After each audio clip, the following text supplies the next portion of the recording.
Hey everyone, this is Mr. Tanner, and for this video we're going to be going over some very important vocabulary for our blue square section of genetics here.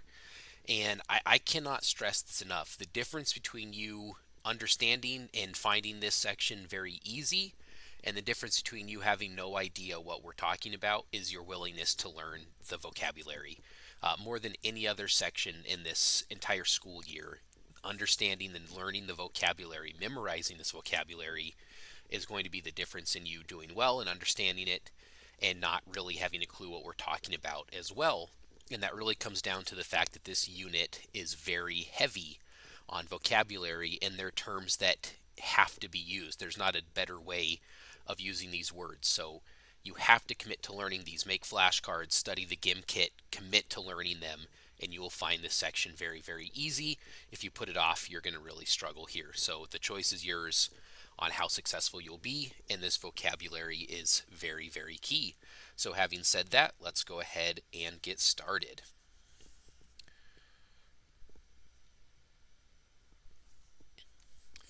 So genetics just is the study of genes. You should know genes from green circle, heredity, and the genetic variation in populations. So genetics is the study of genes, heredity, and genetic variation in populations. We're going to use the word trait a lot. A trait is just a distinct characteristic.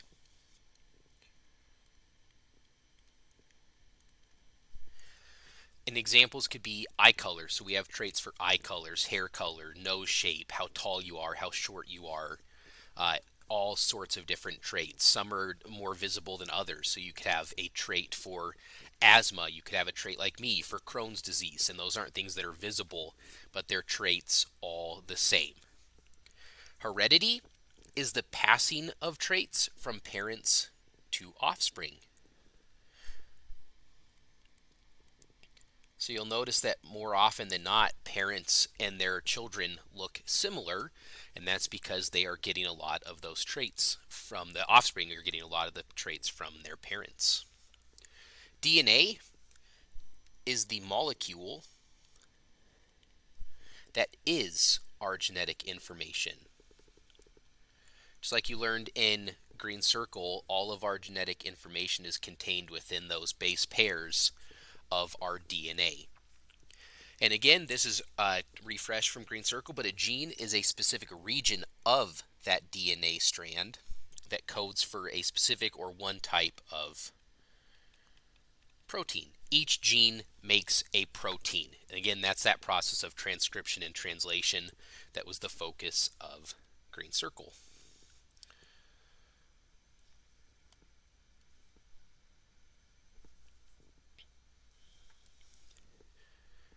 In genetics, we also talk about mutations. A mutation is it's important, these are random events. There's no control in what mutations happen. It's a random change to a gene.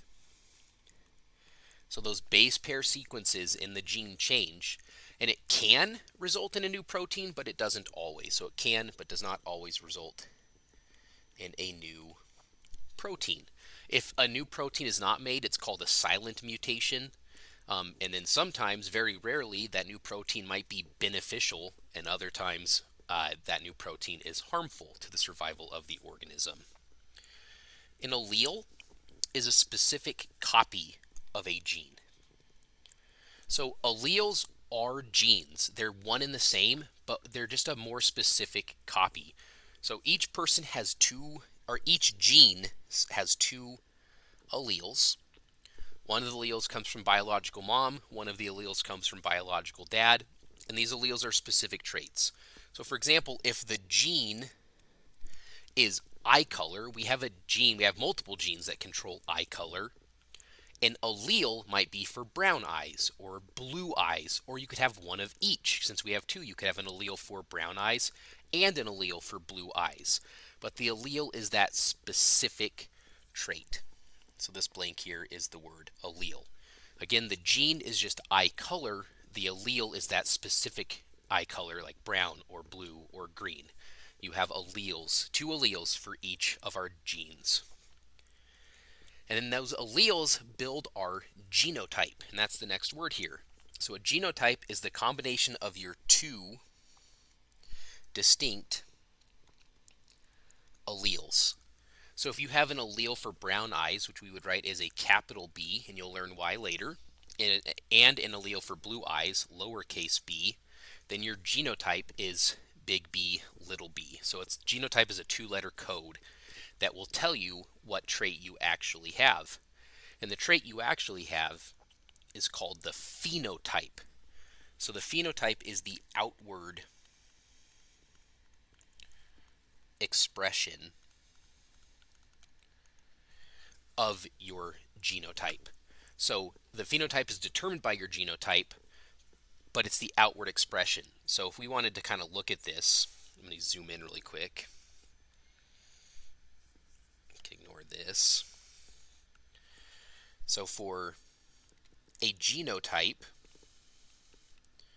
of big B, little b, we're looking at eye color again, that's our genotype. The phenotype, which is that outward expression, would be brown eyes. And there's other combinations. If your genotype was big B, you would have brown eyes. And if your genotype was little b, your outward expression, your phenotype would be blue eyes. So genotypes relate to phenotypes, but the genotype is the two-letter code. The phenotype is the actual trait that you would then express.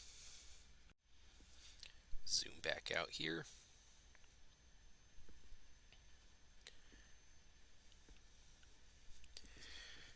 So if you might have just noticed in that example of the different genotypes and how they relate to phenotypes, there was two different genotypes that led to brown eyes and only one genotype that led to blue eyes. And this leads us to this idea of dominant and recessive alleles. So a dominant allele only needs one copy,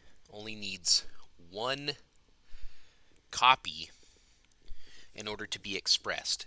So brown eyes is an example. If we have that dominant allele for brown eyes, you can have one copy of brown eyes, big B, little b, and you will have brown eyes. Or you can have two copies, big B, both alleles are for brown eyes, and you would still have brown eyes. But since brown eyes is dominant, one copy is enough in order for you to have brown eyes as your expression. Alternatively, a recessive allele needs two copies in order to be expressed as your phenotype. So for blue eyes, the only way you're going to have blue eyes is if both of your alleles for the gene of eye color are that recessive allele. And it's important to know that dominant doesn't mean it's a better trait, and recessive doesn't mean it's a worse trait. It's just about how those traits are expressed. A dominant trait is expressed over a recessive trait, but this has nothing to do with if they're beneficial or harmful traits. Some dominant traits are beneficial, some dominant traits are harmful. Some recessive traits are beneficial, some can be harmful. It doesn't determine anything, it's just about the expression of those traits based on how many copies of that allele you need. The next two words refer to the genotype that we have, and it's homozygous and heterozygous. So homozygous means that you have two of the same allele for a single gene. So again, if we're looking at eye color, our possible genotypes are big B, big B, big B, little b, and little b, little b. Well, big B, and little b are both homozygous genotypes. Both alleles are the same. Switch color here really quick. Heterozygous is having two different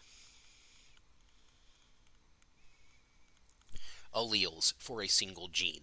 And that is this instance here. So big B, little b is a heterozygous genotype because both alleles are different. And it's going to be really important because when I ask you a question on a test, I will just say the father is homozygous recessive and the mother is heterozygous for eye color, and you would need to be able to tell me like both the genotypes of both parents based on that vocabulary. So this becomes why it's so important to learn this vocabulary. A couple more here. Chromosomes are folded up. Coiled is probably a better word. They really do coil, but we'll just say folded up strands of DNA. So one chromosome represents one strand of DNA, and humans have 23 pairs of chromosomes. One, just like each, that's why we have two different copies of each gene, because we have two pairs for each chromosome. You get one of those chromosomes from biological mom, the other pair is from biological dad. And the way that this works is we have 22 pairs of what we call autosomal chromosomes. So that's 44 of our 46 total genes. And then there is a last pair that we call our sex chromosomes, because that determines our biological sex. So if you have XX as your two chromosomes, you are female. If you are XY for your two chromosomes, you are male. And then there is some unusual mutations that can occur where sometimes the Y gene doesn't express normally. Sometimes you get examples of a third chromosome in the pair, and you can be like triple X for your chromosomes. You can be XXY.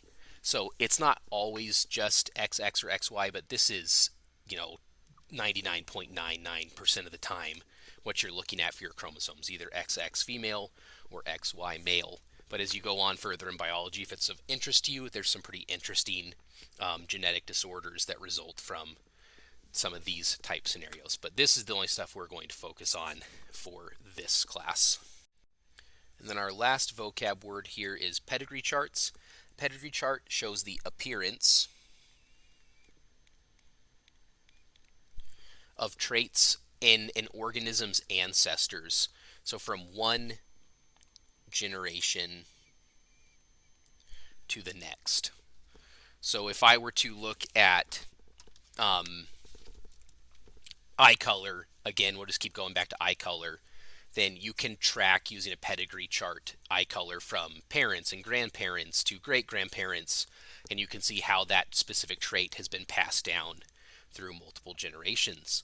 It's going to do it for our vocabulary. Again, please, please, please commit to learning this vocabulary. It will make your next week of work so much easier than if you don't commit to learning it. As always, thanks for watching. Let me know if you have any questions.